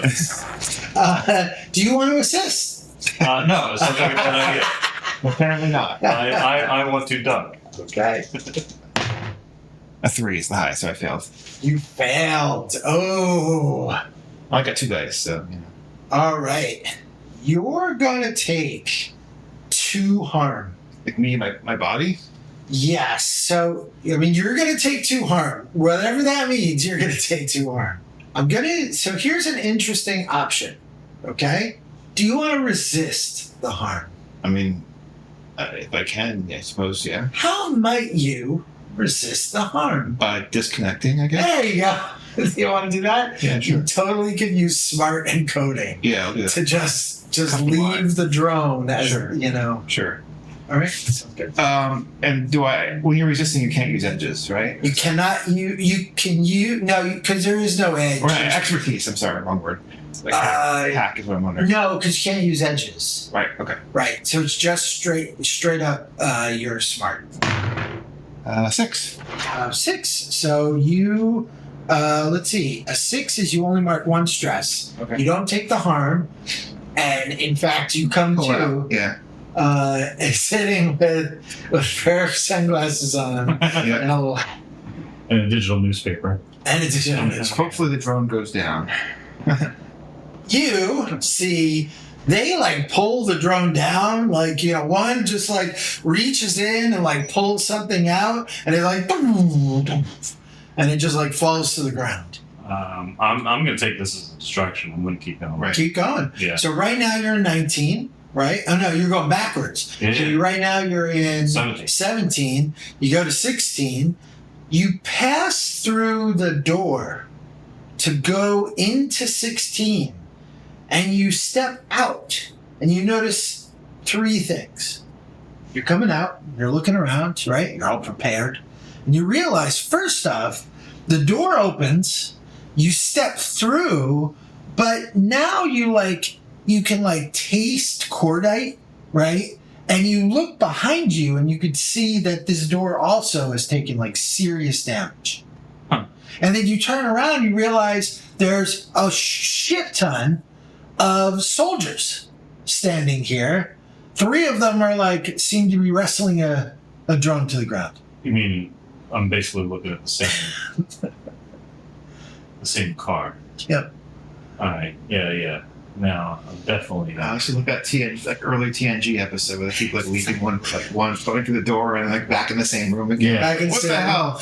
room. And then next thing you know, Diz taps you on the shoulder. Hey, what's up? Wait. I was taking a little nap. Yeah, I'm 2 cars away from you. Well, apparently not. Did you walk through the car with the little girl? It's hard to remember, really. I'm assuming you did. Yeah, but I'm guessing I'm a little you don't have the package, so you wouldn't have any reason to go forward unless you wanted to. If you want, No, I'm going to try to find the person I was with. Yeah, and you knew which way I was going. I might be a little bit. So I was following in the drone, so I saw them up to the. Yeah.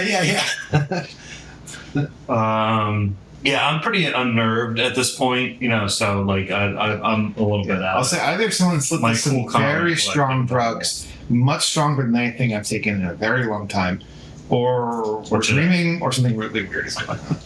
So you can either press forward or you can do something to try to figure out what's going on, why this is weird. Yeah. And it's look at something in particular. You could sit and meditate. You could search coding. You could find a coding answer. There's so many ways that you can go with this. I think it's about time that I choose my next piece of gear that's going to help me with this. Right. Yeah, I'm trying to think I'm definitely going to try to puzzle it out. I'm just trying to think of what sort of interesting way to do that. The most obvious is going to be analyze it smart. Yeah, I know. But in story terms. Right. What are you doing? Exactly. That's what I'm not sure. You have an entire environment to explore, right? Yeah. So it could be about that. It could be about doing something crazy, like opening a door. It could be, you could look for a terminal that maybe you see what's going on in the terminal. You could interact with the person. I'm trying to test my premise that that it's a dream. Okay. To prove that. How would you test that premise? Try to fly. I love that what you wouldn't pinch yourself. You wouldn't. Sure, you try. The first thing I learned when I started doing lucid dreaming was to fly whenever I had the opportunity. Whenever you had the opportunity, that would be smarts. I don't know that would be analyzed. Yeah, I think that would be piloting. Oh, I didn't even realize there was a rigging. That's probably would have been more coding or rigging than code. Well, no, you were. Yeah. Whatever. That's okay. You would have used rigging to control it. That's what it was. I see. Yeah. I see. Do you want to try to fly? Yeah. Go for it. Yeah, it might just be smarts, right? Yeah, smarts, and because you don't have rigging, you don't have flying. You don't fly. Yeah, pilot. 5. A 5, mixed success. All right. So what that does is the bag begins to change for you. Okay. The leather begins to sort of molt and dry and crack. I'll be like, are you seeing this? No, I'm no. Okay. I assume I'm not, but This is sort of like a Neo moment for you, where you see everything in code. Uh-huh.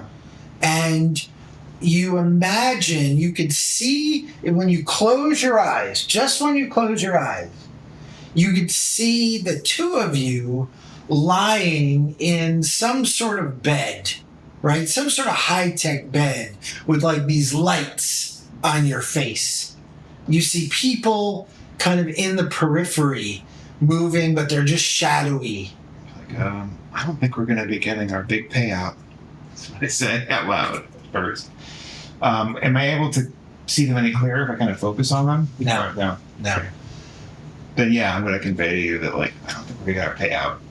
I don't think we're really here, man. I think we need to go to car 12 and not 22. I think there was a misprint. You could say that. Whole reality's misprinted, really. But All right. sure. So make a coding roll for me. Me? Yep. Okay. So smarts and coding. Terrible roll. Oh. What you got? 3, 2, 1, 1. So 3 is the high. All right. So you failed. You, your friend does not know this. You realize what's going on. You are in a simulacrum. Mhm. You are a little concerned because you know that what your friend is carrying is a very dangerous virus. Mhm. And you can see that things are kind of the same, like the construct has stayed the same, but now you could see that there's this weird fight for control, particularly over the Black Hounds, as several of them begin to sort of act very differently. They were pretty casual, right? And like before they were wrestling the drone to the ground, but then some of them are standing up much straighter, start like loading weapons, and one guy who was at the drone like shakes his head, click, and puts the battery back into the drone. And you see, you don't see the structure now, but you see they're taking on, many of them are confused, but some of them amidst, are starting to like go reach for their rifles or starting to like look at each other. And then two of them start to tussle. When I went through the door from 17 to 16, Mm-hmm. did I come back out through the same door, or did I come into? You came in from the same door that you came in, so you did that. Got it. You did loop. Well, I'm gonna see if I can loop back the other way, just to get in behind them again. So unless you really want to push it, because your character is not the brightest bulb in the shed, Yeah. you're just going to come back, right? But you do have an opportunity to like try to like stretch the two brain cells that your character has. Yeah, if you actually want to be like try to puzzle your way through the door and figure that out, or wait for Diz. You could do that as well, but just innately, you do it at least once, right? Yeah. At least one more time, and he comes up behind you. You are uncomfortable. In fact, you both are going to take a level 1 harm unless you resist it. You don't know why. You do. It's because you are uncomfortable being this close to this virus. What would be the downside of trying to resist? You would get level 1 harm. I mean, like, I'm trying to resist getting the harm, right? You could get up to 3 stress. Okay. Based on the roll. I'll take the harm. You'll take the harm? Okay. What do you want to do? You could conceivably make a smarts roll in terms, or actually even an empathy roll, seeing your friend kind of like freak out a little bit, to try to resist the harm. But like their clear discomfort is affecting you. Yeah, but I don't know what he's uncomfortable about. I mean, if I'm able to talk, I wasn't sure how. Yeah. With it, I was. You're good. Then yeah, no, I would definitely, try to tell you, like, we're inside the construct, man. None of this is happening. This is all like code everywhere. It's not real. It's gonna be a great man. Yeah, I have been I've been given signs. Literal signs, some cases, but yeah, it's obvious to me that none of this is real. And the body is a virus. I say. And it's probably an odd thing to say that takes you a second to like. It's you know, like, Yeah, oh. well, yeah. So- a computer virus, of course. So one of the black hounds rushes at you guys. What's your reaction? Your friend's Let me- telling you it's all code, but it feels real to you. yeah. I don't know. I'm gonna back it out, I guess. You're gonna try to like retreat He's from gonna it? back out. Well, And, you can well, no, I'm going to. As a player, I'm falling on the sword, but as a kind of like he's like, this isn't real. This isn't real. And so I'm walking up to him, like the guy who's charging me, and like trying to like convince myself. If I convince myself it's not real enough, he's just gonna be code, right? I will actually give you an opportunity to evade him through coding. Okay. However, the effect is going to be lowered. So go ahead. What do you want to do? Yeah, I'll try to do that. Okay.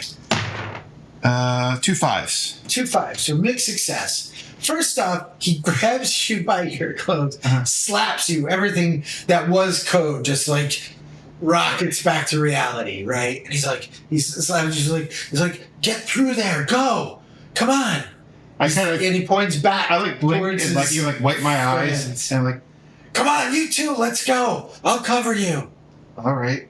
I kind of like hesitantly am starting to follow instructions, kind of like waiting for him to try to stab me or something, and like walking by. Sure. Yeah.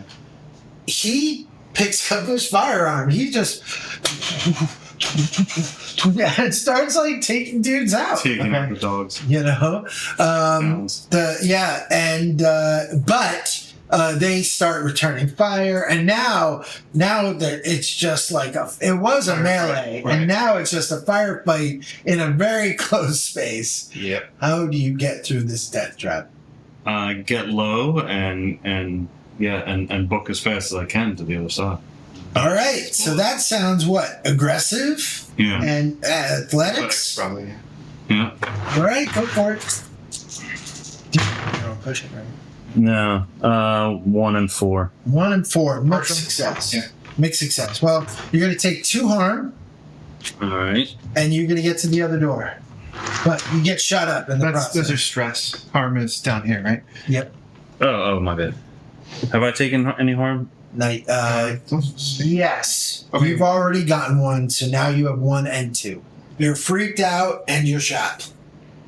You get to the other side. We could see like blood running down the stealth like gear. You know, you put your hand on the door, and it opens. You're like, Yeah, but this is the door that I went through that I appeared on the other side anyway. So oh right, this is the door to 16. right. So what do you want to do once you get there? You don't have to go through. I'm just saying, door opens. You can see the other side. Yeah, I mean, I'm gonna analyze it. Just, All right. I'm gonna Awesome. be like looking around, seeing what's going on here. All right, so it's smarts plus analyze. However, you are going to be down a die I only have 1. Because of harm. because of the harm. You only have 1? Yeah. Gotcha. So you're going to roll 2 dice and pick the lowest. You could push to just have it be a die. What's your lowest? Oh, 6 and 1. All right, so 1. All right, what do you want to do? So if this, since it's approach, it's not an ability score, maybe I can do this. I'm thinking of like trying to use my smarts to basically time like when I run and when I'm not running. Basically, there's like a firefight going on around me, like do. All right, Sure. All right, like kind of do it that way. Awesome. I'm going to allow you, because of the situation you're in, to use act as an edge. Okay. That you could do, you're like seeing the pathways through the Right. code, kind of idea. So go ahead and roll. 4 partial. Partial success. You also get through. Mhm. However, you also get shot. Okay. And you also have a 1 harm already, so now you have a 2 harm. Right? Yeah. So both of you are at the end of this hall, and you're bleeding out, like you're both really, really bad shape. You're still movable. You can still get up and move, but the firefight does not seem to have quelled. A couple people are down. They're still shooting each other. Only one person notices you guys Okay. at first. And that is the guy who tried to help you. Mhm. They all kind of look the same to you, but you see he's been shot, and he like puts his hand out and he like mouths something like, before he dies. However, eventually a lot of the firing sort of dies down, and the consequence of your failure is there is a clear winner, and it is the guys who are trying to stop you from going backwards. So, like, I'm going to say roll a d6, and let's see how many black hounds are left out of this room of 30. No, we want to roll up. Yeah. 2. There are 2 dudes who are okay, right? Like, one of them just, like, starts walking towards you guys, puts a round in your friend, and he says, "You're next." What do you guys do? Try to shoot him. You're going to shoot him? Try to. Okay, go ahead. And remember, you are down a die and down effect. 4. So with mixed success, you do 2 wounds to him, and he does 2 wounds to you. Okay. You go down to 3, that means. Yeah. I'm Whenever forced you- out. Yeah. Yeah. So, all right. What do you want to do? He's shooting. You guys are like Take one trying to to the take side. I'm probably some bleeding sort a of lot. cover. Yeah. You're like, I don't. Do you want to communicate what's going on? Like you not being able to get through this thing, I mean, or do you want to like try to mentally bully yourself through? well, not mentally, but I'm physically going to, I guess, try and jet back, because I mean 16 is behind me, so I'm just going to close the door and try and beat him to the other side of the other side of 16. And if history, No, you're both at the door to 216. yeah, I'm Right, hold on. You were at 18, right? Yeah. Then you just This car is 17. This car is 17. You're Right. at the door to 16. Yeah, but both last of time I went through this door, I ended up. you ended up on the other side. So that's what I'm going to do. You're gonna do it again? Yeah, then I'll be behind him. Oh, okay. And then you want to kill him from the 2 guys from behind. Yeah. Oh, okay. Yeah, That's yeah, yeah. great. You want to use it. Or That's good. if it doesn't, because I was trying to figure out the door. If the door does the same thing again, then I'll be behind him. Right. The other thing is, No, if I end up in car 16. I love that. I love that. You're like, fine, fuck with me. You know, you like run through the door, you come out the other side, you totally have an edge. They are completely surprised. Weren't expecting that, were you? Yeah.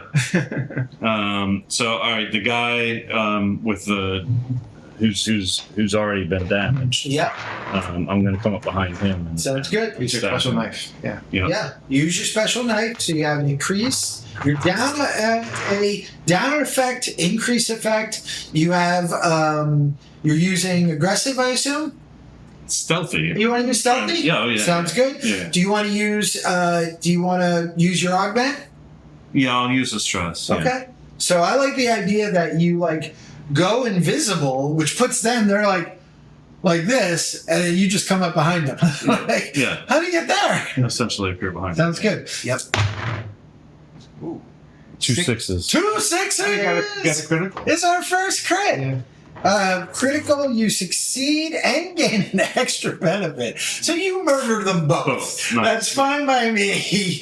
You just like, we don't even see what happens to the other guy. Just that one guy who's now like over Diz, like is about to, just has a sneer on his face. He's kind of bleeding, but he's like, and then, you just come up behind him and slit his throat. And the other guy's already already dead. Yeah. I'm like, I planned for you to do that. Gotta get up to my feet slowly. So, all right. So you decide to deliver this to car 12, right? Mm-hmm. All right. If I can get there, we'll be able to get to car 16. We will. Hold on. Yeah. Facility. there's a point in time where you have to basically fight the package. It like grows sort of articulated tentacles and like breaks out of the and you have to chase it down. I'm not going to worry about that for now. I think we're just going to get to basically the end where you bring it to you step through the door 12. So this was you guys were sent, and it becomes obvious you guys were sent ultimately to retrieve this package. You were hired by the company who owned the neural network, and they had to send you in to go get the neural network or go get the virus and take it out of the system. Right? You were very close to delivering it because when you went in, you were sent in with something that basically the virus was basically like reprogramming you to make certain to do its intent. To do its intent, yeah. So it reprogrammed you, but you're able to get out of it. That kind of idea. So I figured we were inside of a computer. I was right. You were right.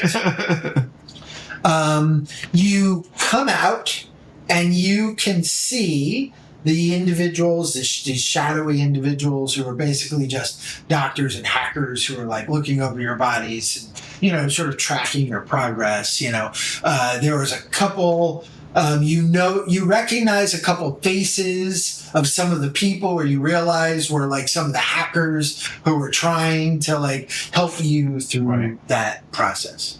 So what the lady that was knitting, right? Or the one who just sat down once I decoupled him from the system or whatever. Right. So what you do now is you make what's called an angle roll. So this is your denouement. How do you get paid? What happens? Blah blah blah blah blah. Okay. Right. Now this is based off of what you're doing to try to what your end goal. On their turn, a player declares what approach they'll employ narratively to pull off your angle and gathers its corresponding dice. So how do you see this ending? What are you doing to sort of get the big payout once you get out? Now again, you're still pretty cloudy. You're relatively certain these are the good guys, but in very gray terms, People were going to pay us for the good guys. Yeah, you're right. But you're still pretty uncertain coming out of this, like, little feud. This is standard approach would be to try to, like, get them talking to sort of, like, analyze what they're saying. But, like, as opposed to, like, sort of socializing with them, it's almost like I'm trying to gather data, right? So sure. What's this look like? What's going on? I'll probably start, like, asking questions, like, where are we? Who do we work for? Like, what? My memory's been wiped. Okay, tell them my memory's been wiped. I don't know if it has been. And kind of like try to start from the beginning with that. Like, okay, like I'm sitting on a table here. You got to help me out. What's going on? Sounds good. All right. Can I give you the consequence if I fail? Is that can I set that up? Because it was something I had thought about in terms of this character's motivation. Sure, we can talk about the failure. I'll let you narrate the failure. As opposed to the success would be, failure outcome doesn't happen. Sure. But what's your approach here? As he's like, shaking his head and looking around, being like, "Who are you all? What are you doing?" But I've got the bunny. Right. Yeah. Well, you don't have the bunny anymore because the bunny was the virus. Right. It turned into a tentacled beast. But you're holding on to something. I'm holding on to what I think is what they want. Sure, right? sure. Like, you're not the smart one amongst the... Yeah. I've got the package here. I love that you're coming out of your feud just like cradling something. Yeah, that's great. And and I need this money for my family, right? Like I'm gonna bring this back, and you guys, I want to see this money right now before I hand the virus or whatever over to you. So I'm giving an ultimatum here. All right, sounds good. But aggressive. If I fail, they're going to tell me the truth, and they're going to be like, "Yeah, you don't have a family. We just gave you that. We gave you a family. To give you the motivation." Right. That's great. I love that. All right. So now, hold on. Now there's some special things going on here. All right. So first off, gather your die pools. right? You're doing smart and analyze, and you're doing aggressive and influence. So don't roll yet. Just gather your dice. Now, if the chosen approach is glitched, nobody has a glitched approach. None of you have debt, and if you overlooked or failed to comply with one or more of the critical requirements, time constraints, quality, integrity, or abandon the mission. No, I think you pretty much did. Tried to. I got 2 6s. I got a critical. You're a crit. 2 and 5. All right. You did it. You got your payday. You're still in it. You haven't succeeded completely getting out, but you've made some strides. I'm not. What's that look like? I'm resigning myself now to the fact that, like, okay, well, I've got these memories that I was, trying to get back to my family, but that's not real. So at this point, I've got nothing to return to. I'm just gonna stay in the life. Stay in the life. Awesome. Yours is. You succeeded remarkably. After all the players are done, choose who you offer a hand to improve their result by 1 step. Describe together. Oh, you could conceivably make this a success. Well, I'm gonna. Okay. But what I'm thinking is, so it's kind of a similar situation with me where, like, I think of myself looking at that brochure and I'm like, that brochure wasn't real. But then I remember what was, which was that, like, they told me they could get me out, but I also recently, before I got my cancer diagnosis, so that was part of why I wanted to get out of life, because I knew I didn't have too much longer anyway. So I'm remembering that, but then I'm like, wait, they gave you a who are like, yeah, my complete success is that I have cancer. I mean, in a cyberpunk, it's like you got to have that twist at the end. So you're gonna give him? I'm giving him part of my payout. There you go. Because I'm not going to need it anyway. But don't explain why. And I totally think you spend the money on a new augment, like yeah. Just to get back to it. That's it. All right, well there you go. That's Cyber+PNK. Nice. All of the missions are not necessarily like that. Yeah, sure. They're a lot more grounded. This happened. I think this is I want to talk about the mission. I'm very curious what your thoughts. I definitely agree with you, though. It's an odd one to have as your standard, like giving the standard of what the game is. This is not your normal run. Yeah. But I like the twists. Aspect of it. Was it frustrating? Where you're like, "What's going on?" Yeah, I think the confusion on top of confusion for me of still trying to figure out the system in real time. Yeah. Right. On top of the the reality of the situation also altering. I think that got frustrating. I'll say for my character at points. Maybe for the player as well, to be like, okay, what's the consequence of the bad thing if this isn't real? What's the consequence? And then, and there's also a challenging enough situation that there's almost like a lack of hope that you're going to be able that. It's all stacked up against you. You know what I mean? Yeah. So I definitely had a feeling of helplessness at some point in the game. Well, it's interesting too because you created a character very pointedly is not an analyst. This doesn't think with his head, right? And that was my job. And so what they did is they created a reality track, where whenever you examined something or did something that would ultimately break things, you got a tick.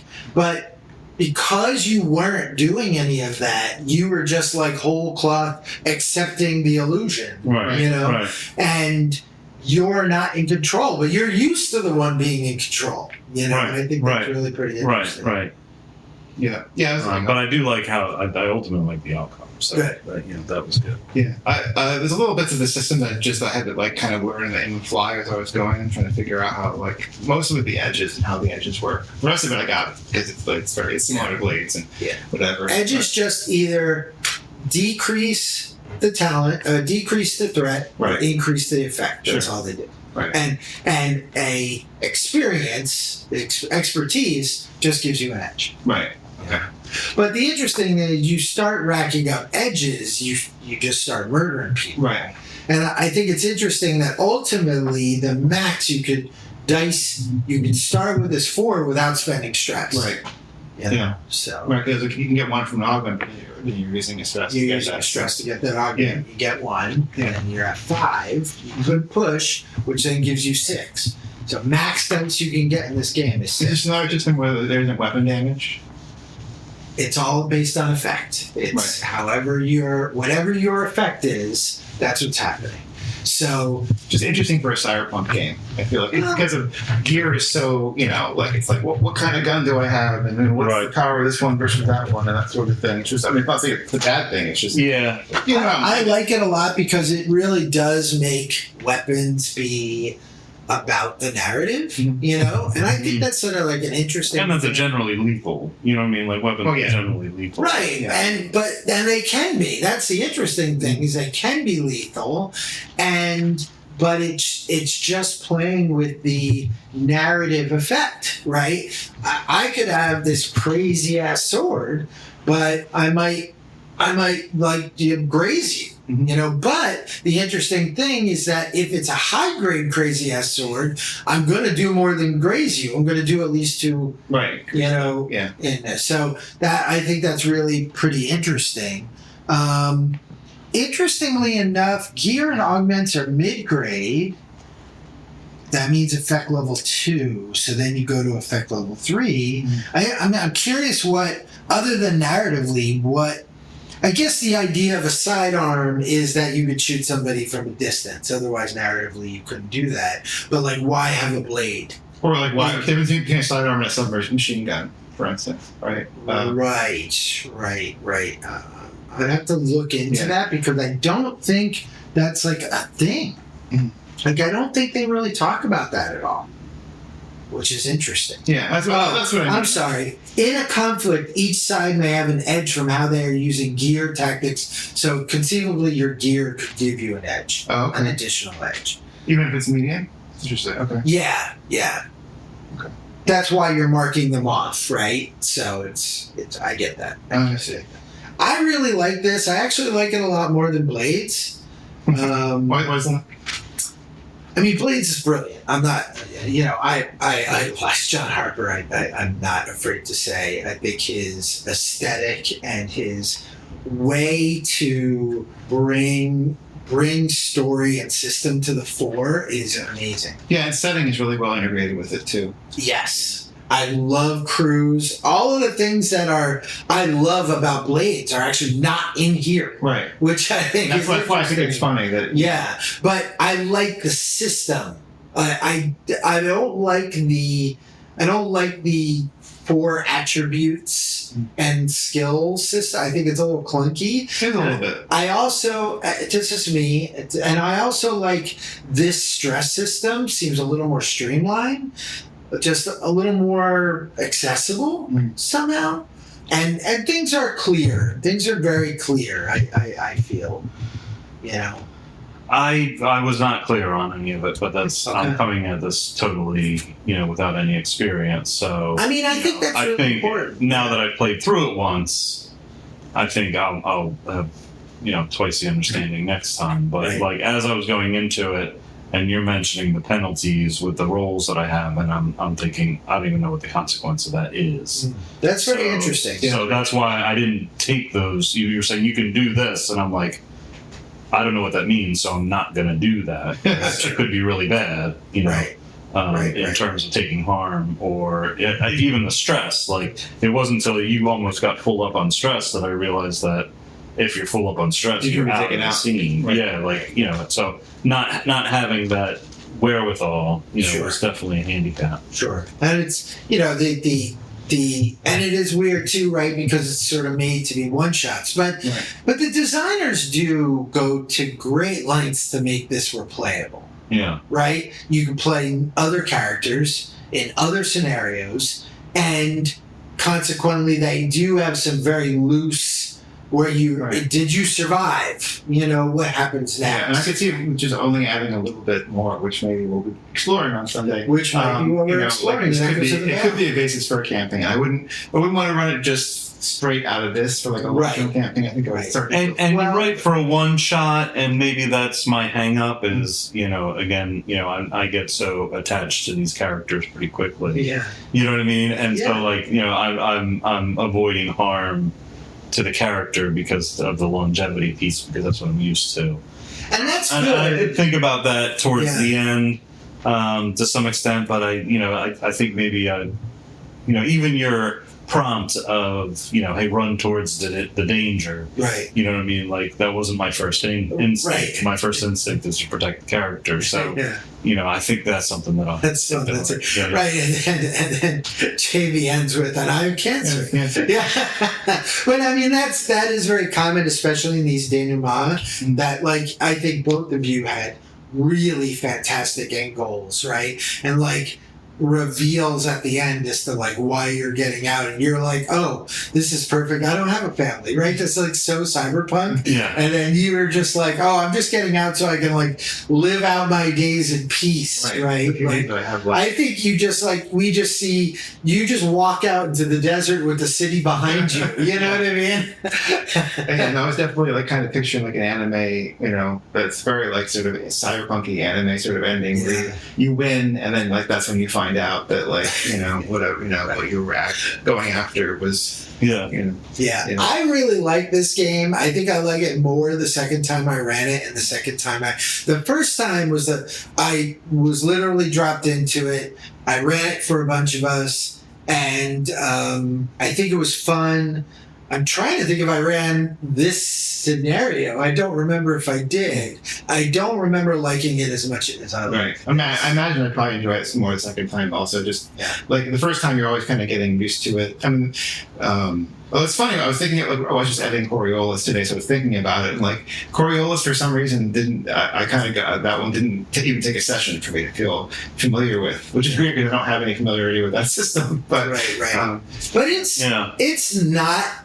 Coriolis is not a complicated. no, it's not. This is actually interestingly more complicated with less. Like, think Doesn't seem about on how the thick surface. Coriolis is. compared to this. I don't know if I would say it's more complicated, but yeah, this is more complicated This is way more complicated, you know, which is very interesting. to do things. Yeah. Well, because what it is like Coriolis has a more traditional structure, and that structure is they're trying to, like, you know, the mechanics aren't front, you know, where the mechanics are kind of forward, right? Because you can mitigate stuff, right? Coriolis, you have no control. Whatever you buy, that's what you use, right?